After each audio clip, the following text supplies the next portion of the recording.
સમાચારમાં વાત કરીએ તો વડોદરાથી સમાચાર સામે આવી રહ્યા છે। વડોદરાથી સમાચાર પ્રાપ્ત થયા નીટની પરીક્ષામાં ચોરી કરાવવાના કૌભાંડનો મામલો સામે આવ્યો છે।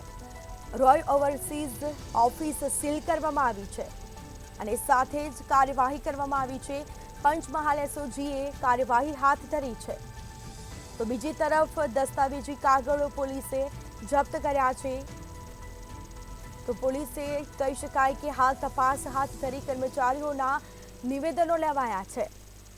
તો હજી અનેક ચોંકાવનારા ખુલાસા થાય તેવી શક્યતાઓ કરવામાં આવી છે। મોટા માથાઓની સંડોવણીની શક્યતાઓ પણ કરવામાં આવી છે।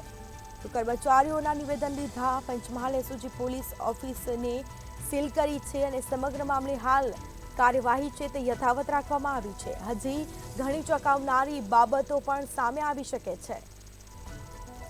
તો હજી પણ અનેક ચોંકાવનારા ખુલાસા થાય તેવી શક્યતાઓ પણ કરવામાં આવી છે, કારણ કે કહી શકાય કે કર્મચારીઓના નિવેદનો લેવામાં આવ્યા છે। પંચમહાલ એસઓજી દ્વારા કાર્યવાહી કરવામાં આવી રહી છે।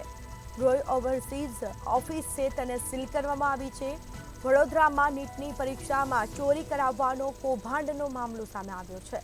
સમગ્ર મામલે હાલ દસ્તાવેજી કાગળો પોલીસે જપ્ત કર્યા છે। આ મામલે તપાસ છે તે યથાવત રાખવામાં આવી છે અને હજી અનેક ચોંકાવનારા ખુલાસા થાય તેવી શક્યતાઓ પણ કરવામાં આવી છે। તમામ કર્મચારીઓના નિવેદન પણ લેવામાં આવ્યા છે અને સાથે કોની અંદર સંડોવણી હતી તે અંગે પણ મોટા ખુલાસા થાય તેવી શક્યતાઓ કરવામાં આવી છે।